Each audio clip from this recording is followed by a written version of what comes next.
Hey guys, welcome back. Today we're going to be talking about the effects of a change of currency. And, basically after you graph a change of supply and demand of currency, what those changes have on other factors. So the effects of a change, not what caused a currency value to change, but the effect of that currency value changing. And remember, a currency can appreciate, meaning like the price of that currency, the value of it has increased, or it can depreciate, meaning the value of that currency goes down. Remember, the words appreciation and depreciation are always in relationship to another country's currency. It's not compared to itself, it's compared to a different country. So you see that over here, you have two graphs, one for the British pound on the left-hand side and one for the US dollar on the right-hand side. And I don't know what caused this scenario, but let's just see if it followed the rules. Remember, the first rule is one currency will appreciate while the other currency will depreciate. Well, you see the British pound right here, the price of it went up, so it must have appreciated. And for the US dollar, the price of it went down. It depreciated. And remember, I do know that this is the pound graph because it's dollars over pounds, price of dollar per pound, and it even says quantity of pound right there. And same thing with the dollar graph is it's quantity of dollar and then it's pound over dollar. So one of the rules checked out. One did appreciate, one did appreciate. The graphs will always have a shift of supply of one and demand of the other. We're never going to have two demand shifts or two supply shifts. So let's see if that checked out. It looked like the British pound had a rightward shift of demand and the US dollar had a rightward shift of supply. So it does look like it checks out. We had one shift of demand, the British pound, and one shift of supply, the dollar. And the last rule of currency is the shifts are going to be happening in the same direction, either both shift to the left or both to the right. And look right here, we even have arrows. Demand went to the right over here, and supply also went the same direction to the right. So it looks like these two graphs fit all three rules. And so I know that this is a correct answer to something. Let's just make up the prompt of what would cause this. So it looks like there's more demand for the British pound. It looks like Americans are dumping their US dollar, supplying more of it into the market, dumping it on the counter at the bank to demand more of that British pound. So here are some reasons that could cause that to happen. Maybe the inflation in London, or just in England in general, the inflation in London is low. Well, that would make, that's this inflation. The inflation in England is low, and so prices are low and things are cheaper. So Americans want to buy things there. That's one thing that would cause that to happen. Another thing would cause that to happen, or maybe Americans are relatively richer compared to the British. Americans are rich. And so Americans are like, hey, I want to buy all this foreign stuff because I have all this money. And so I'm going to need some of their currency to do that and demand more British pounds. Also, if interest rates in Britain are, what do you think? Do we like high or low interest rates when it comes to currency? High, because then I can save more my money in those accounts and I can earn more of a return on my financial investments. So if interest rates in Britain are higher, then I'm going to want to save my money there. And I can't save US dollars in a British bank, so I'm going to need their pounds if I want to save it in their bank and earn that interest. So here are just a few scenarios that would cause the shift that we have over here. Okay, so keep in mind, if we buy things, let's just stick with one. I don't want to confuse you. Let's just say inflation is low. Inflation is low. Things are cheaper in London. They're cheaper in Britain. And so we're going to, what happens to British exports? What happens to British exports if if they have low inflation, they have low prices, we want to buy all their stuff, well, they're going to be exporting more. And that will increase their aggregate demand curve because we're buying more of their exports. And the more exports we buy, the more currency of theirs we're going to need. And so this is the graph. That's what's going to happen when inflation is low in London. We buy all their stuff, and then we're going to demand more of their currency to do that. Okay, that just happened. We shifted our demand for the British pound to the right. We dumped our dollar to do so. We followed all the rules. We're good. So let's see what happens afterwards. After all of this happens, the scenario is no more. That already happened. We already shifted it. What's going to happen next?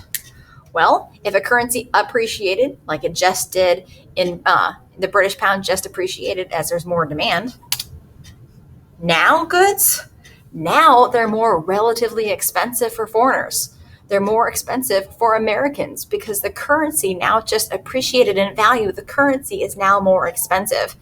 And therefore goods and services that the country sell are too expensive for foreigners to buy.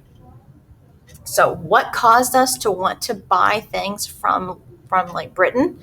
It was cheap. There was low inflation. Of course, when everyone goes to that store because it's cheap, what is that store going to do? They're going to raise prices. Well, that's exactly how countries work. Okay, so I think I'm recording again. I had to pause really quick, but I think I'm back to being recording. So let's continue.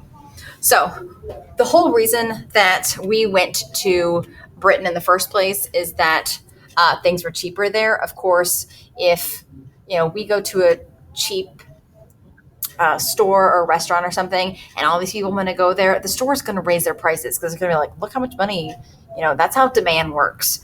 If there's more demand, the price are going to go high. Same thing about currency.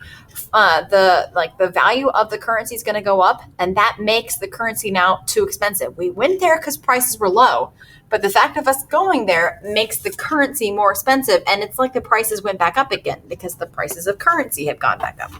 And so when a currency appreciates, that will cause, after the fact, exports from that nation to fall because it's too expensive now for foreigners to buy that product, buy that currency. And imports are going to increase because those foreigners will buy somewhere else. And then net exports in general will decrease. So if a currency appreciates, it will make the net exports of that country decrease. So a while ago, economists were always like, we want a strong dollar. We wanted our currency to appreciate. It's like a symbol of strength for your country. But the more your currency appreciates, the more your net exports will go down. And that's going to shift aggregate demand to the left if net exports goes down. If aggregate demand falls, that could cause a recession, high unemployment. And so countries don't really necessarily love it when their currency appreciates too much because that will drive their aggregate demand curve to the left. Well, what about if a currency depreciates? In this scenario, the US dollar depreciated. It fell. The value of it fell because there's more supply of it in the market. Just like there's more supply of anything, prices of that thing will fall. Well, what's going to happen to that country's net exports? Well, that currency is now relatively cheaper for foreigners to buy that currency. And so it's like the goods are cheaper. If the currency is cheaper, anything the currency buys is now cheaper. And so net exports are actually going to increase as a currency depreciates. So don't think, I know that sounds backwards, that we would want a weak currency. But if our currency is weak, that means our net exports are going to be higher because every country is going to want to buy from your country.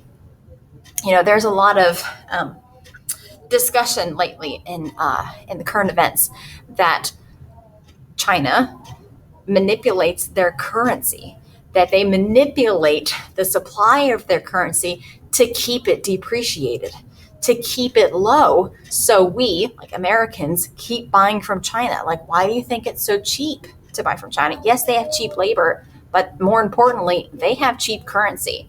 And so their currency stays low, stays depreciated, and we will keep on buying from them.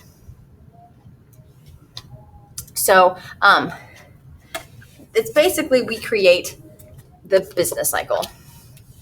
At first, like I'm going to draw a little aggregate supply and demand graph for Britain. This is, I'm just going to have it started from equilibrium.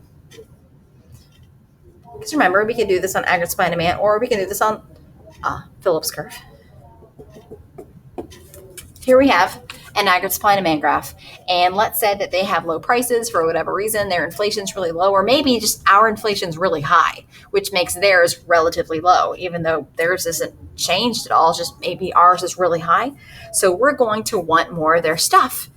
They export more to us, we demand more of their products, and their aggregate demand shifts to the right as we buy more of Britain's net exports. And then, because of that whole scenario, so that's like the short run. This in the long run, because the value of the British pound went up, because it appreciated, it now makes those exports too expensive, and so then aggregate demand will fall back to where it was, because they can't export goods to us anymore because we don't want them because they're too expensive because their currency appreciated. So at first we want them because they were low, and now we didn't want them again. So we just made the business cycle. What goes up are really also the same things that make it go back down again. And so that is why currency fluctuates and aggregate demand fluctuates because of currency, because it's just back and forth, back and forth, back and forth. Just know short run is like the very first effects of like, do we want their stuff or not? And the second effect, the long run effect is, well, what's the value of their currency? And I want to write this down. Do I have a pen? I think I do. Okay. So I had a student a few years ago. She came up with this really great idea to remember about appreciate and depreciate and what happens to the net exports. So appreciate starts with an A, and then she would draw an arrow down. She would draw an A, and then the line down on the A would turn into an arrow down. Same thing with the D for depreciate. She would draw a lowercase d, and then make the top of the D for depreciates into an arrow. And those arrows tell you about what happens to net exports in the long run, like what happens later on. And so if a currency appreciates, net exports goes down. If a currency depreciates, net exports goes up in the next process, in the next phase. So anyway, just a quick reminder of what happens, and have a great afternoon. I'll talk to you guys later. I need to get out of here. There we go. All right. Bye, guys.